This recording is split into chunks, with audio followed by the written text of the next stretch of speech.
And it's in plastic bag that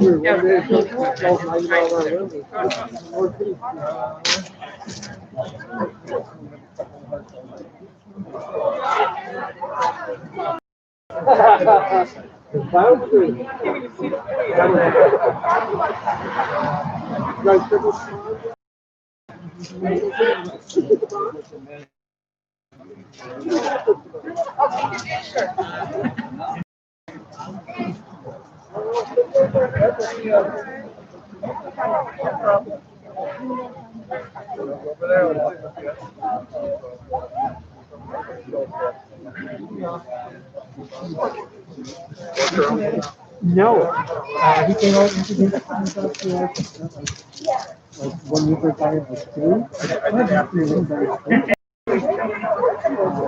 So I never go say.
somewhere.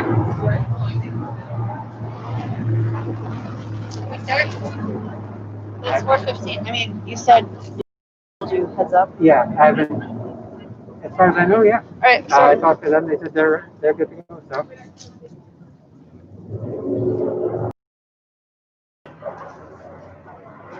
Check 1 2.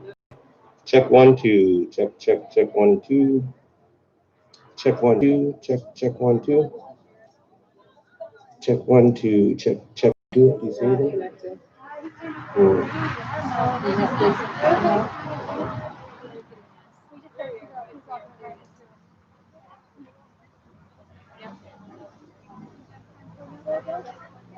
Check 1 2. Check 1 2. Check 1 2. Check 1 2. Check. Nothing. Just unplug it. Check 1 2. Like him, right? Check 1 2. Check 1 2. Check 1 2. Check 1 2.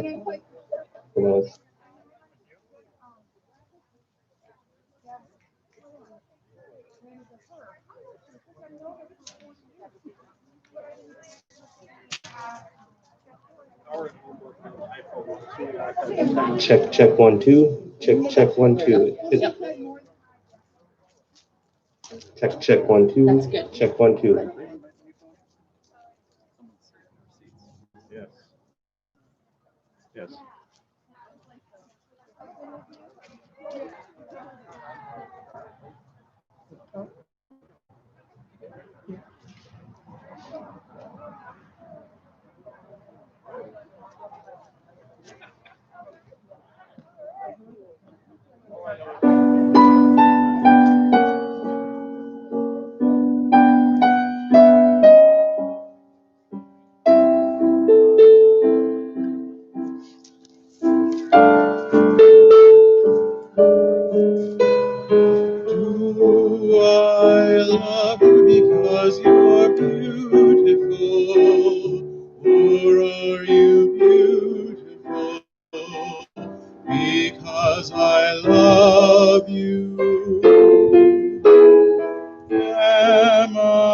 making believe I see in you a girl too lovely to be really true.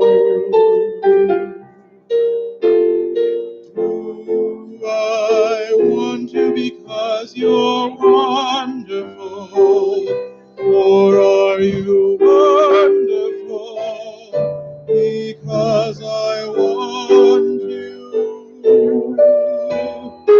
Are you the sweet invention of a lover's dream, or are you really as beautiful as you seem? Hello.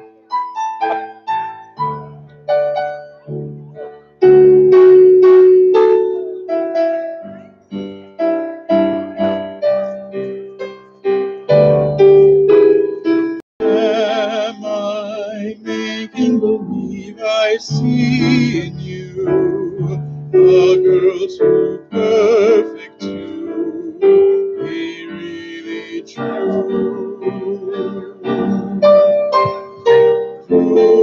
I want you, you're wonderful.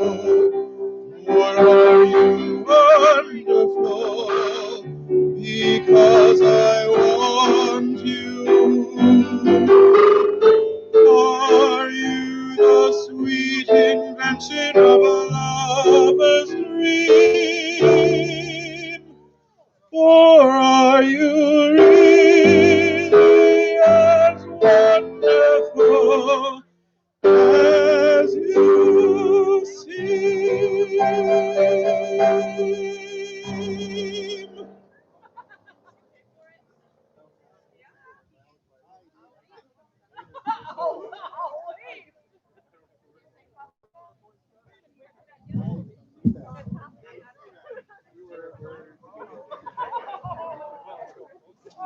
Yeah.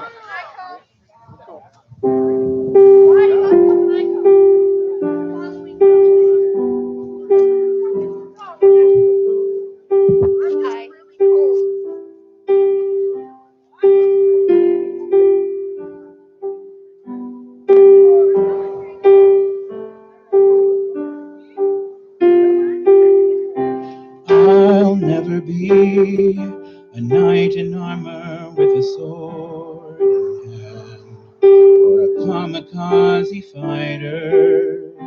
Don't count on me to storm the barricade or take a stand or hold my ground.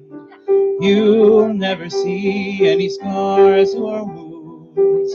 I don't walk on coals. I won't walk on water. I am no prince. I am no saint. I am not anyone's wildest dream. But I can stand my ground and be someone to fall back on.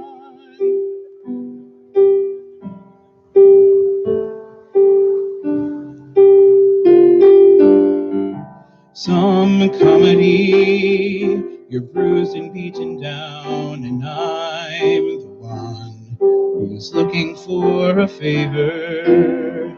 Still, honestly, you don't believe me, but the things I have are the things you need.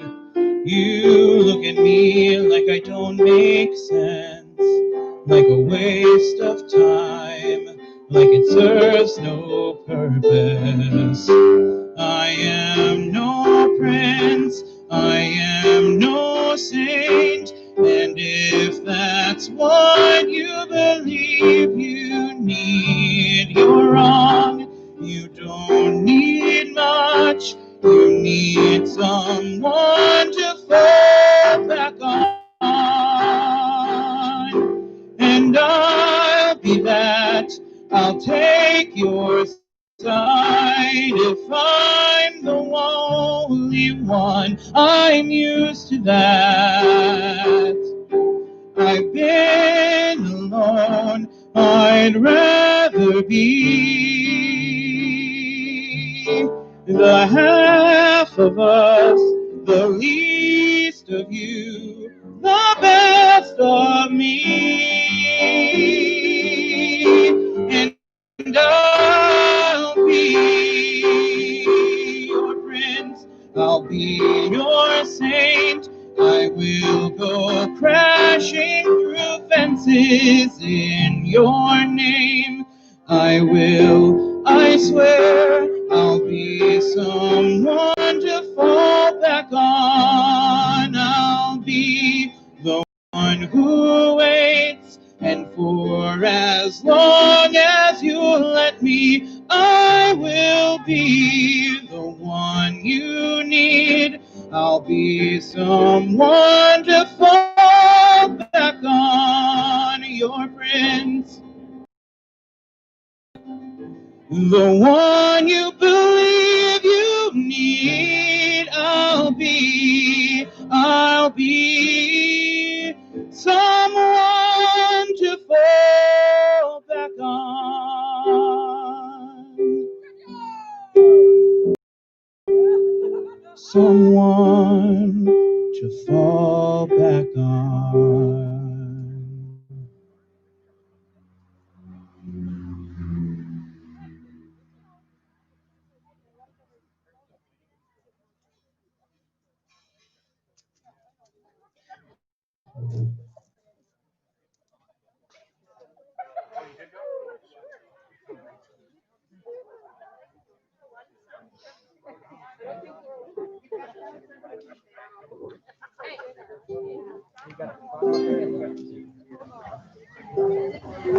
All you have to do is touch my hand to show me you understand. And something happens to me that's some kind of wonderful. Anytime I the world is blue, I just have to look at you. I'll go look in the house, okay? And everything seems to be some kind of wonderful. I know I can't express this feeling of tenderness. There's so much I want to say, but the right words don't come my way. I just know when I'm in your embrace, the world is a happy place. And something happens to me that's some kind of wonderful, some kind of wonderful, some kind of wonderful, wonderful, wonderful. Ooh, some kind of wonderful. Ooh, do, do, do, do, do, do, do, do,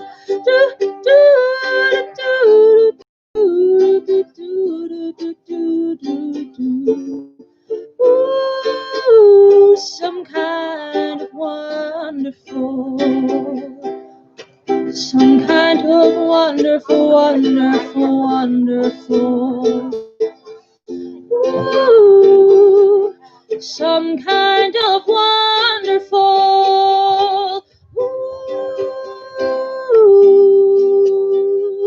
Ooh,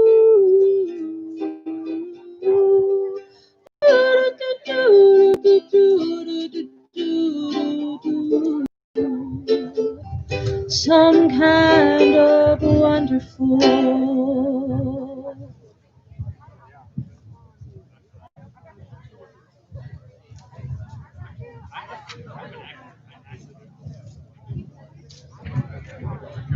At this time, if you haven't already, please find your seat. Thank you.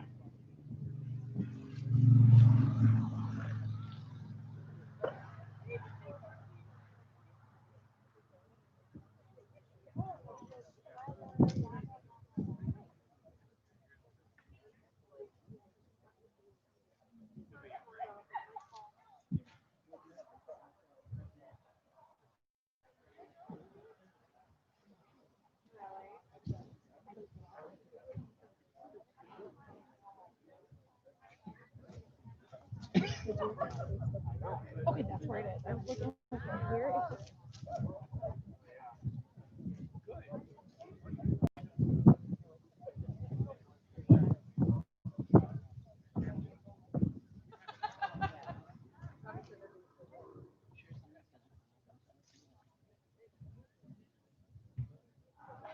It's just you're right. You're right. You're right in it. Yeah. You're still in it, but you're off to the side more. Yeah. Yeah. Yeah. That's fine.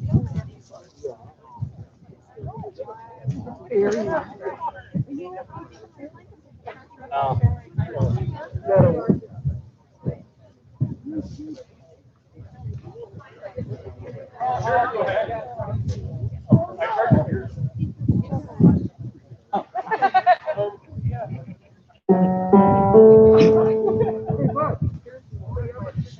There was something in the desert. There was some place wild and green, and a child in a village I passed through. There are places that I've traveled, and so many things I've seen, and it all fades away. But you.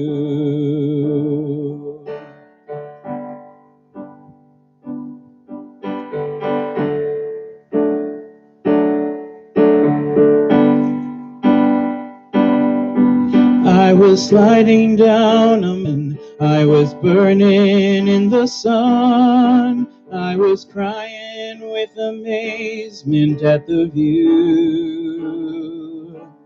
I was capturing a moment, but when all is said and done, well, it all fades away. But you, it all fades away. It all fades away. It all fades away. But you.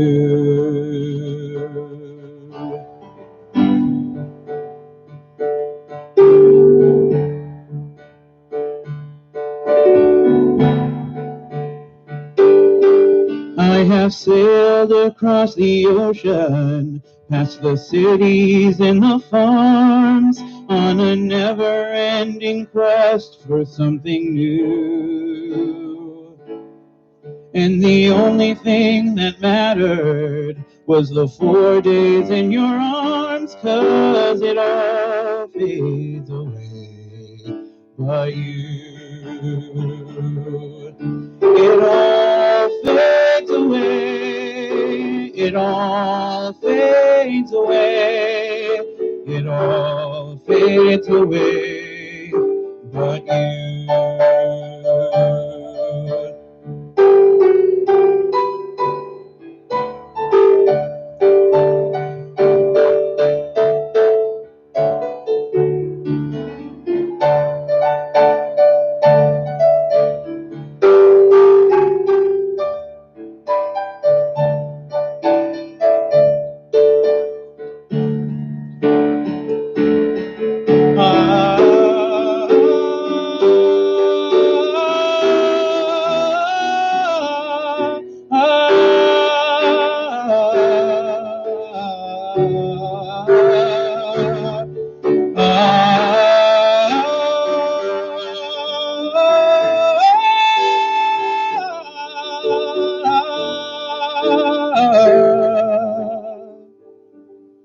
There is one thing that's eternal, that cannot be torn apart. There is one thing that remains forever true.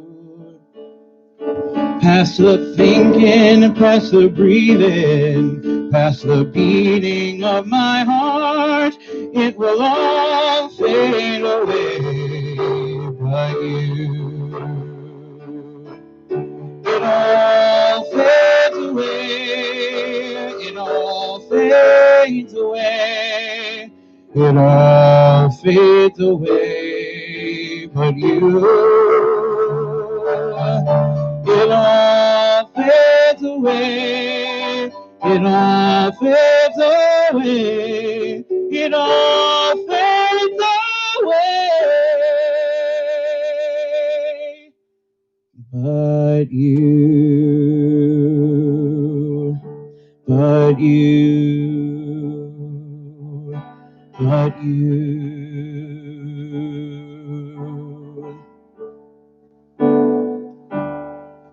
You. Please, everyone, be seated.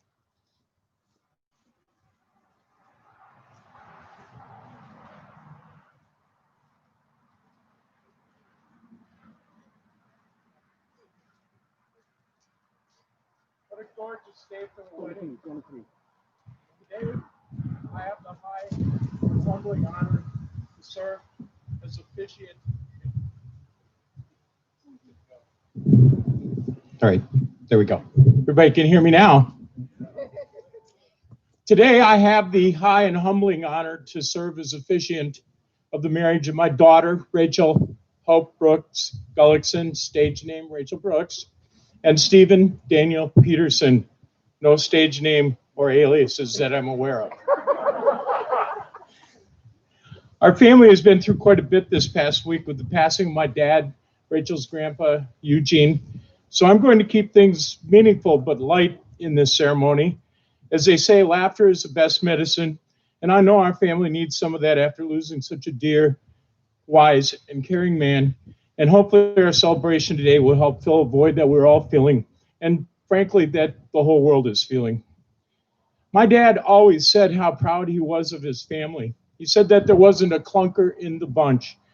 He was especially proud of Rachel's musical inclination, as he had one himself. My dad also had a wonderful sense of humor and a playful side that helped him connect to even his youngest great-grandchild. So as we proceed today and tonight, let's keep his legacy of calm, caring, and even playfulness in mind. As I said, as his casket was lowered into the ground, he was a good man, and we will do right by him. He was also a man of tremendous faith in God, which gave us great comfort at his passing. We knew that Dad probably didn't even have time to pick up one of those boring dog-eared magazines in the waiting room at heaven. More likely, he heard God say, "Gene, I've been waiting for you to finish your work. Come on in." Rachel wanted so badly for her grandfather and her grandmother, Lorraine, to be here today. But after drying her tears, Rachel said, "Well, I know Grandpa will be at my wedding, and he'll have the best seat." Her grandmother is also joining us today via live stream. Hi, Mom. The kid who got kicked out of altar boys for having hair too long up here now. Now, if me marrying these two today has you thinking that anyone can do a marriage ceremony, well, you're probably not that far off. I am, however, certified with the American Marriage Ministries. I even have an officiant number and a certificate. I did not purchase the $49.99 deluxe package embossed in Mother of God gold lettering. So let's have a great day today, as a wedding represents the coming together of so many things: friends and family, memories, passion and compassion, shared beliefs and emotions, and much, much, much more. Of course, at the center of it all is a couple tying the knot, as they say, characters together forever. With that, I want to help some quick notes on that. First off, the Gullickson farm actually has another name. It's Sugar Moon Farm.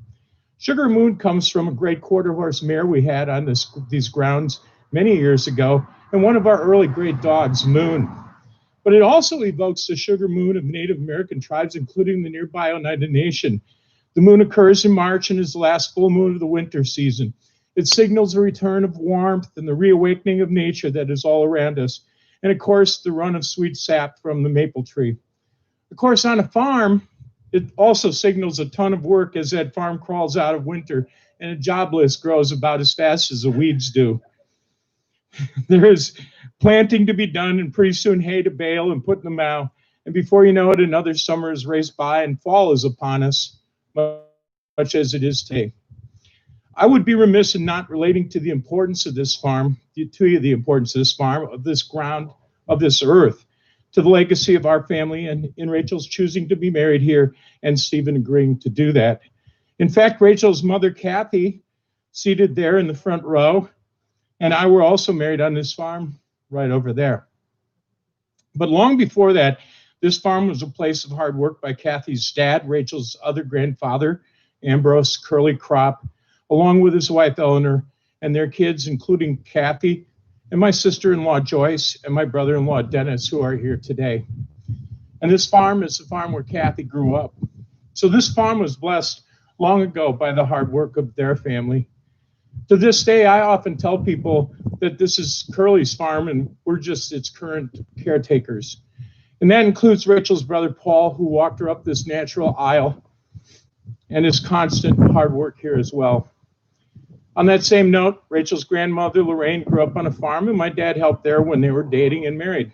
Now, we'll also take this opportunity to warmly introduce Stephen's mom, Jackie, also in the front row. Jackie lives near Angelica, also around farm country. So farms and the hard work they represent have been a part of our family's story for a long time. And I would be woefully remiss not to mention that this ground was blessed by Oneida families who own this land and work. This ground is hallowed by those who have come before us and their intensive, essential interaction with this earth and their higher power. And speaking of interaction with your higher power, I might add here that I have also blessed this farm from time to time with sacred words shouted over a broken piece of farm machinery in a field. These are words I will not share with you today. I believe when I tell you that, and believe me when I tell you that the hard work of farm life continued full speed this past summer as we worked all together to prepare for today. This farm has also been blessed by the animals raised here, particularly horses in recent years that have been born, raised, trained, ridden, driven, loaded onto horse trailers in the early morning, you name it. Literally dozens of horses that have lived and in some cases passed on here. Our foundation, Appaloosa Stallion Thunder, Rachel's champion jumper, Cosmo, who lived out his last years and is buried here. My sister's mare, Kate, who passed in August, to name just a few. Our hours upon hours of interaction with them over 40 years worth have blessed this ground. And we have quite literally had horses born in our arms and pass away in our arms here. I share all of this because it's no surprise that the meaning, the essence of this place and these people prompted Rachel to have her wedding here. It is a profound way of honoring all of these things that make her a Gullickson while looking forward to her forever Peterson life with Stephen.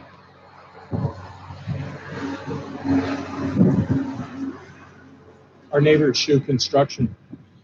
When Rachel graduated from high school and did her senior recital, I presented a piece called Raising Rachel. In it, I cited Rachel's many accomplishments that day, but I also thanked the many people who played a role in helping shape Rachel's character. Yes, her mom and I played a part in the instructor and trainer, Deb, who is also here today. And truly, every one of you in attendance today, my siblings, Al, Ellen, Raj, Faye, and Gary, and their families, my brother Brian, who could not be here today. Of course, in that early version of Raising Rachel, I could not have foreseen a lot of things. Her graduation from Amden, New York, and the lifelong friends that she made there, her retail career at Loft, her involvement with the Sheboygan Theater Company, and all of the wonderful friends she made there, her teaching of young people in dance, theater, and singing everywhere from Little Chute to Manitowoc to Valdez to Texas and beyond. Or a young man like Stephen who would show up as he did, and the two of them would decide to forge a life together. But Stephen did show up, and we couldn't be happier with her choice of a life mate. Kathy and I never set out to tell Rachel who to love, just to love others, to love the world around her, and the experiences she would have along her journey. And I can tell you that after spending countless hours with Stephen on various projects on the farm this summer, that she has found herself a wonderful partner. Stephen is intelligent, hardworking. He has a great heart, great perspective, and a delightful sense of humor. He knows when to laugh at my jokes and generously gives me time to tell my stories. I know I speak for Kathy and Paul when we welcome Stephen to our family, and we love and appreciate him a great deal. Now, it would also be remiss if I didn't acknowledge the strange, challenging times in which Rachel and Stephen are getting married. 2020. 2020. They say it's always hindsight, and I think I speak for all of us when I say that we all wish it was in hindsight, as in fading rapidly out of sight in our rearview mirrors. Getting married during global pandemic is no mean feat. And in that light, I especially want to thank, acknowledge, and welcome each and all of you to this farm and this wedding ceremony. Some little housekeeping items. And the first one, probably most important, is to tell you the restrooms are over on the other side of the tent. They're deluxe accommodations, truly.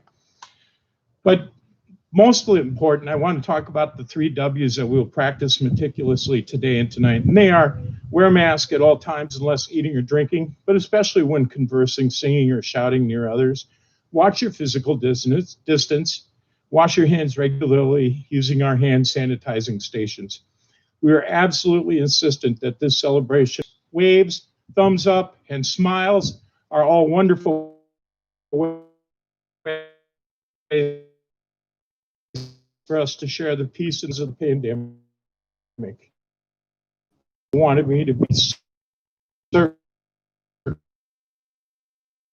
I think their future will likely nearly assures that they will be like Rachel's grandparents, Curly and Eleanor, who sat holding hands in that backyard right over there.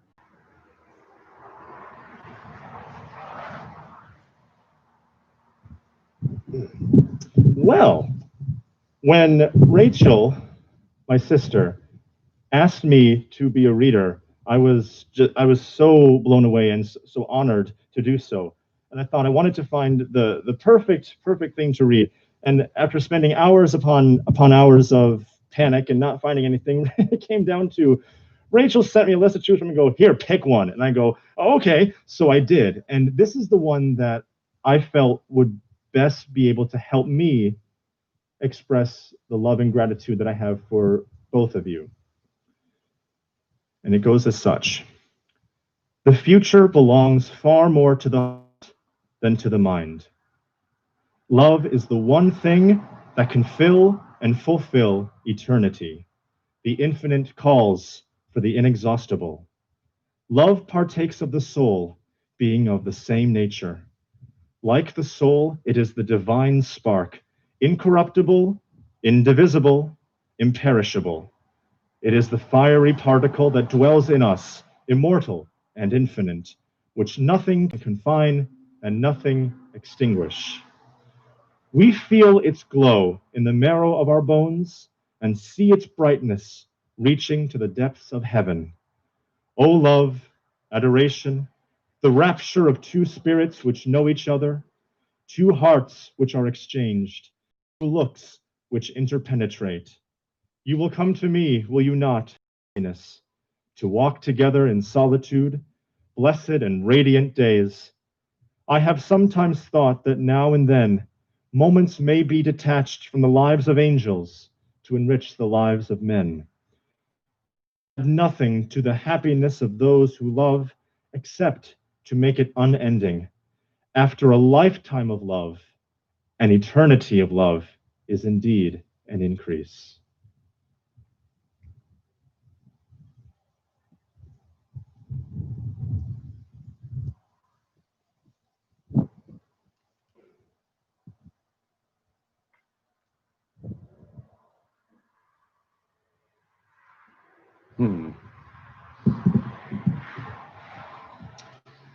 So for my reading, I had intended to do something classical, Shakespeare sonnets, try to find something that hit a chord. And then instead I came across this, which is reportedly Audrey Hepburn's favorite poem on the subject. And getting to know Rachel as much as I have over the years and knowing her absolute adoration of Audrey, I thought this one might hit a little closer to home. So Rachel and Stephen, this one's for you. I seem to have loved you in numberless forms, numberless times, in life after life, in age after age, forever. My spellbound heart has made and remade the necklace of songs that you take as a gift, wear around your neck in your many forms, in life after life, in age after age, forever. Whenever I hear old chronicles of love, its age-old pain, in ancient tale of being apart or together. As I stare on and on into the past, in the end you emerge, clad in the light of a pole star piercing the darkness of time. You became an image of what I remembered forever. You and I have floated here on the stream that brings from the font at the heart of time love of one for another. We've played alongside millions of lovers, shared in the same shy sweetness of meeting, the same distressful tears of farewell, but in shapes that renew and renew forever. Today, it is heaped at your feet. It has found its end in you, the love of all man's days, both past and forever. Universal joy, universal sorrow, universal life. The memories of all loves merging with this one love of ours, and the songs of every poet, past and forever.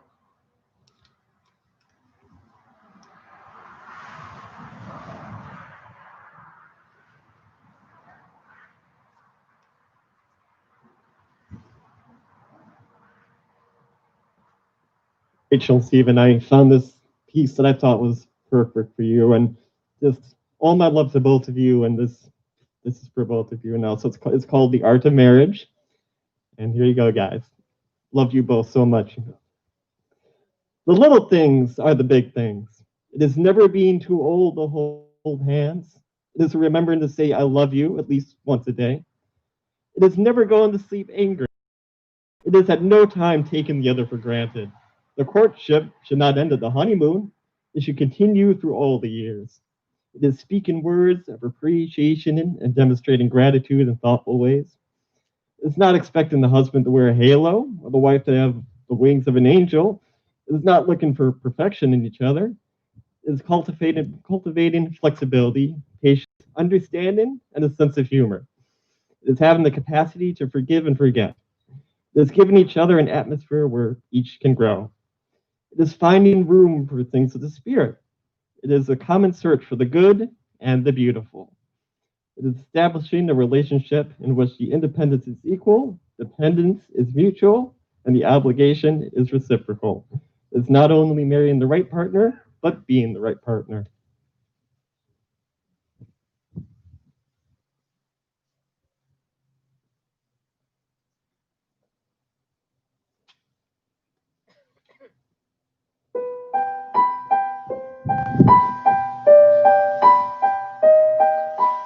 Time stops when suddenly you see her. Time stops, and what you thought you knew changes, and life beyond this moment is better, bigger.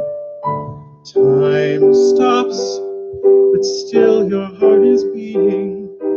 Time stops, though you don't take a breath.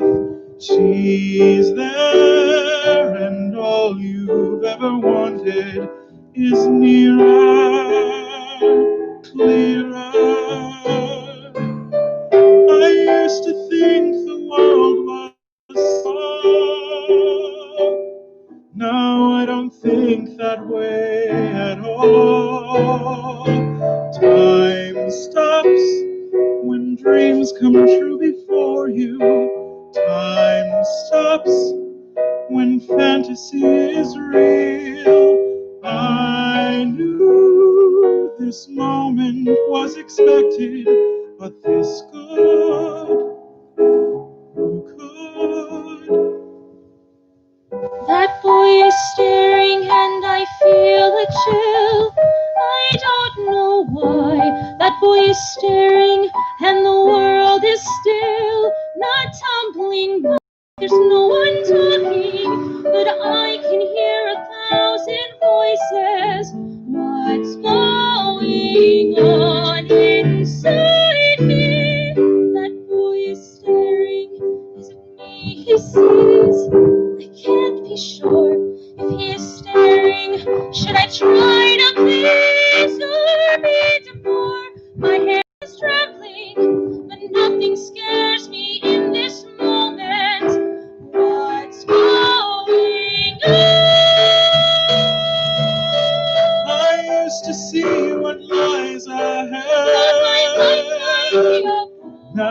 just see this girl instead. Time stops and troubles are abandoned. Time stops the minute she arrives. I've seen the future in this instant, subversive, sublime. I'd live forever in this moment if I could stop time. That boy is staring and I feel a chill. I don't know why.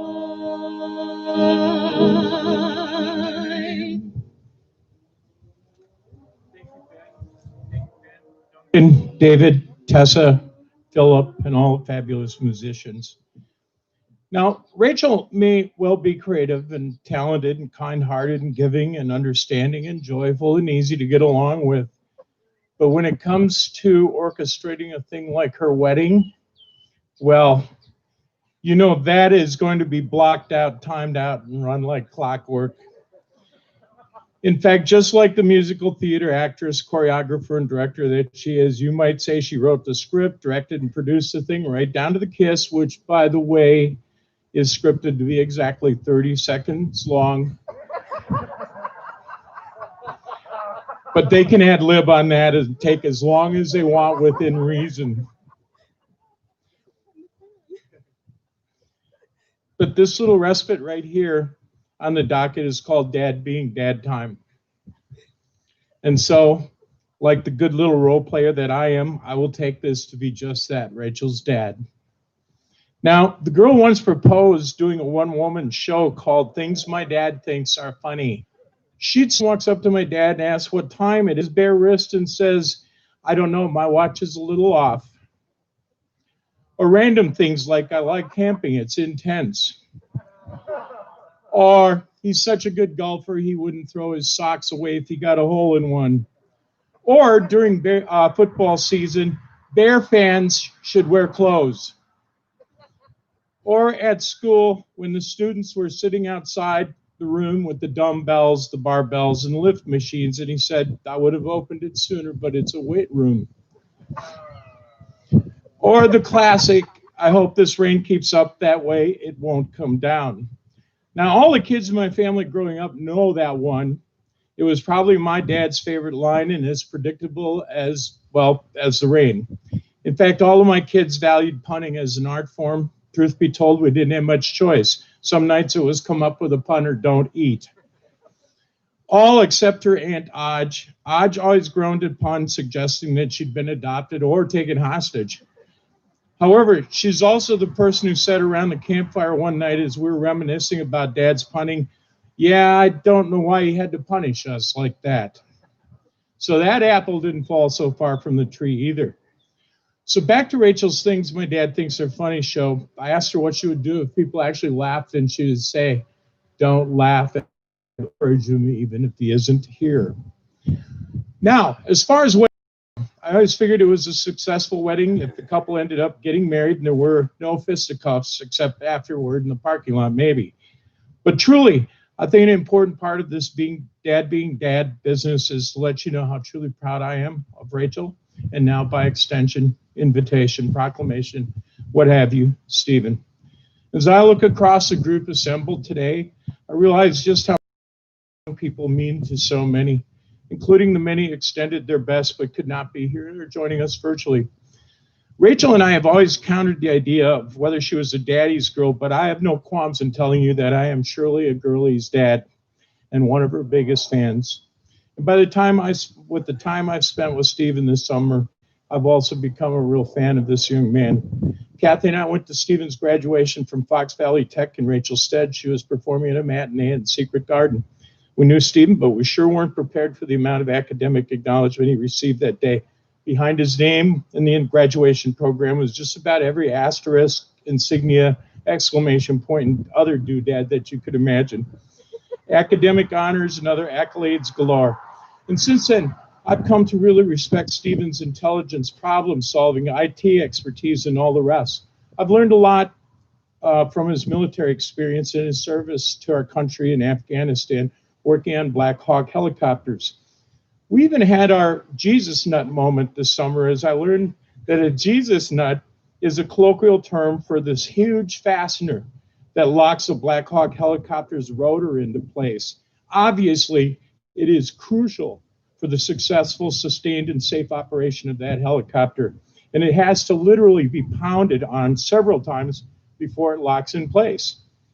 Now that's a prescient symbol, working something into position through elbow grease, will, and dogged determination until it's locked in place permanently. Rachel and Stephen, we're gonna have a song here, yes. Okay, Rachel and Stephen, before you declare your vows to one another, I want you to confirm that it is your intention to take that step to be married today. And you can respond by answering yes. Rachel? Yes. Stephen? Yes. Wonderful. And now for your vows. Yeah, we're good. Okay. Despite, we only ran through this one time, folks, so. Despite my delightful wisdom and humor, these really are the words you guys came to hear. These are the vows to each other that will take them across the threshold from being engaged to being married. Can Stephen and Rachel's vow books be brought up, please?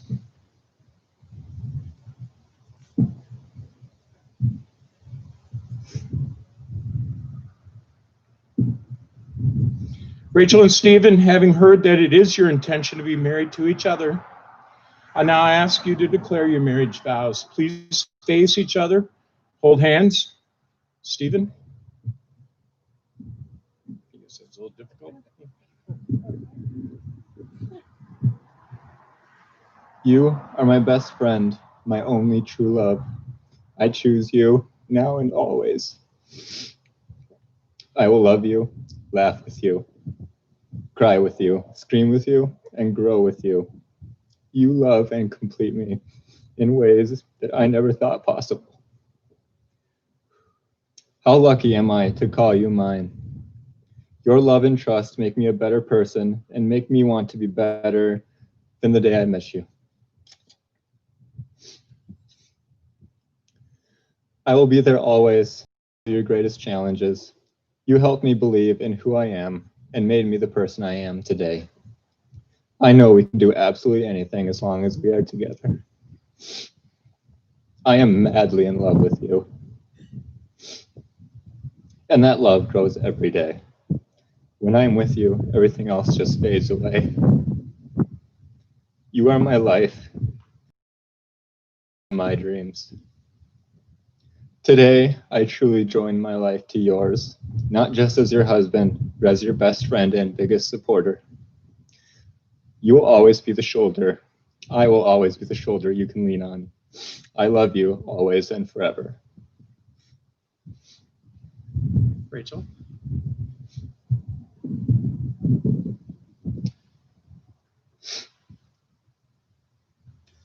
Mine are a lot longer. We're surprised.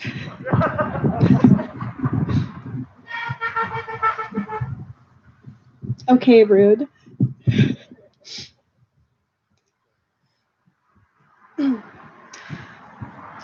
Okay, so I promised I wouldn't cry during our wedding for fear of ruining my makeup, but that already happened. So this is probably my 6th time writing these vows by now because that's who I am.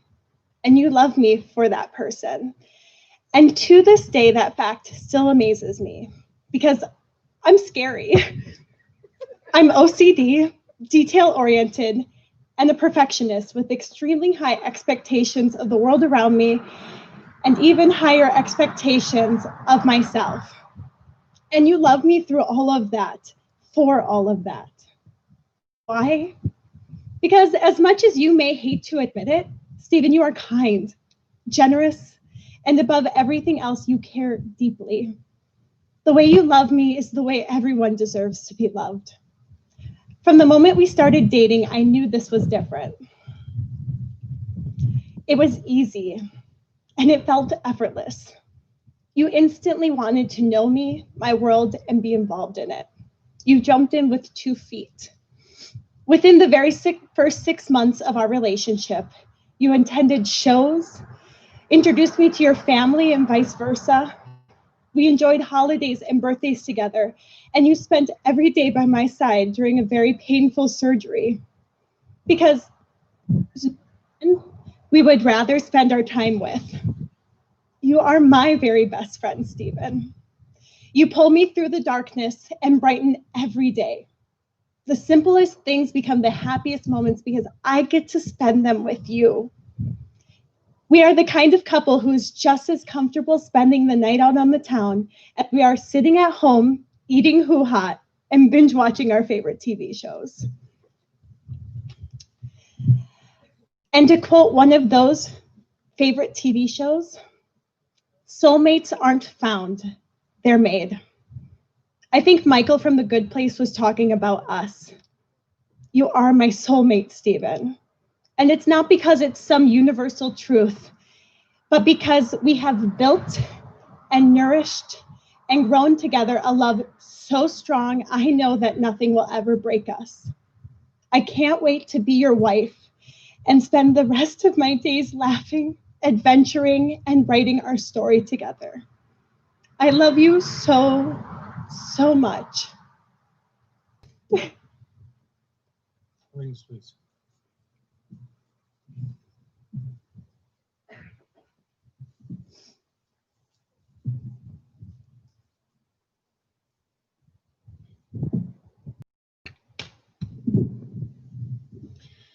A ring is an unbroken circle with ends that have been joined together for all time, and it represents your union. It is a symbol of infinity and of your infinite love. When you look at these rings on your hands, be reminded of this moment, your commitment, and the love you now feel for each other. Go ahead. I don't know you, but I want you on the mortal night. Through me and always through me, and I can't react. Take this sinking boat and point it home. We've still got time. Raise your hopeful voice. You have a choice. You make it now.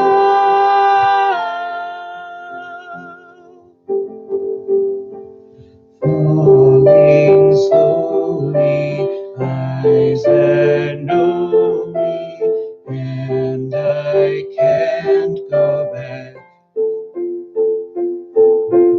Moods that take me and erase me, and I'm pain glad. This ring is a symbol of my unconditional love for you. Your greatest. I promise to stand with you through your hardest times and your greatest achievements. Mine. And journey with you on this adventure that we create together. You are my only, my always, and forever.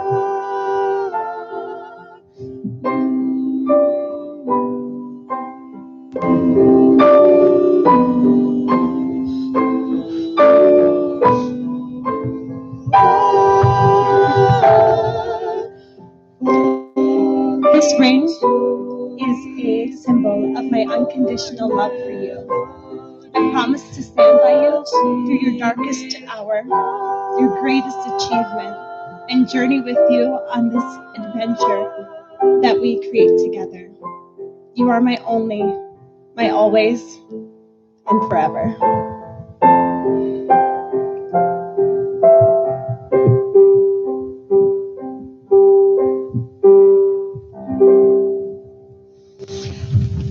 that brings us to the declaration of intent, that point at which Rachel and Stephen declare their love for one another and their intentions to form a union before God, the law, and all of you as witnesses.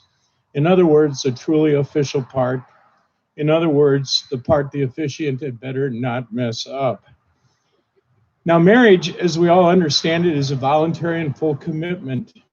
It is made in the deepest sense to the exclusion of others, and it is entered into with the desire, hope, and determination that it will last for life.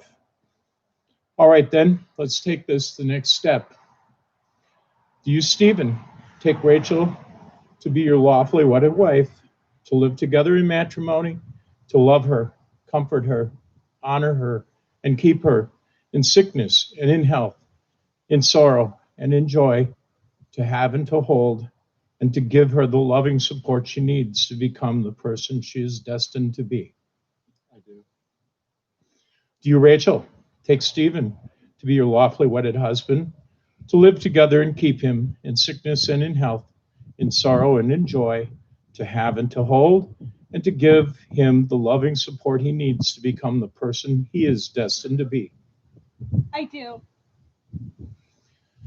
Family and friends, we've accomplished the formal part of what we came here for, to see Rachel and Stephen joined in matrimony. The rest of our day will be spent celebrating their union, our fellowship, and the beautiful weather we've been given. Realize it's getting a bit chilly, but we will retire the tents. We'll celebrate with the couple. Stephen and Rachel, I now pronounce you husband and wife, wife and husband. I would recommend that you seal your vows and your declaration of intent with one more kiss lasting exactly 30 seconds, lasting as long as you decide.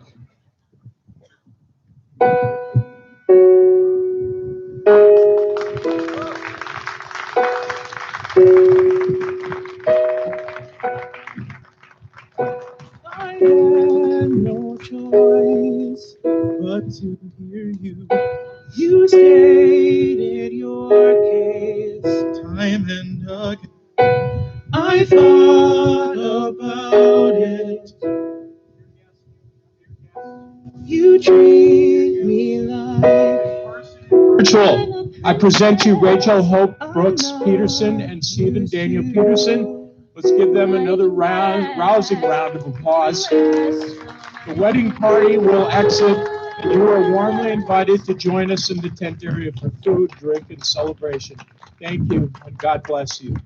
You've already won me over, in spite of me, and don't be alarmed if I fall head over feet, and don't be surprised if I love you for all that you are. I couldn't help it, it's all your fault. is thick, but it swallowed me whole. You're so much braver than I give you credit for. That's my lip service. Your promise, listener, I think you're right. Let's be friends, just friends with benefits. What took me so long? I've never felt this healthy before. I've never wanted something rational. I am aware now.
I'd be shocked if they didn't.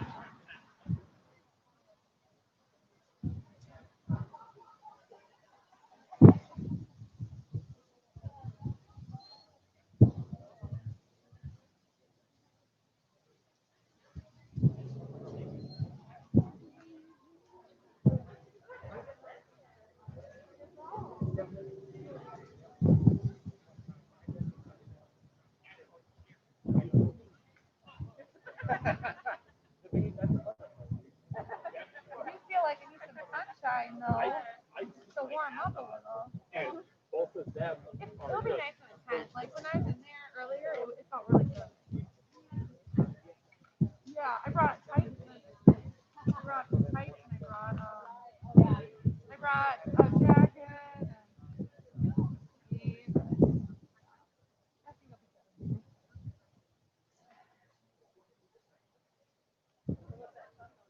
Oh, I love it. It's so pretty. Oh no. Oh yeah. Where I was, they were backlit, so it looked good. You know, yeah. Oh no. You just never. You're like, you just never know. Exactly.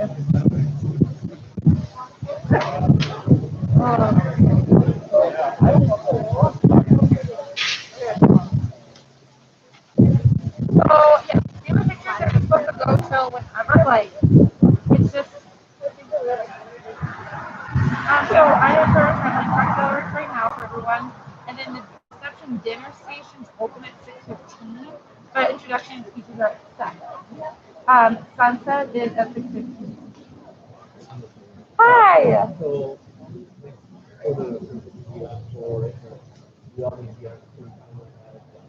So I got the other pictures right now, and then the next thing that I have for like things to do is the introduction to speeches at 7.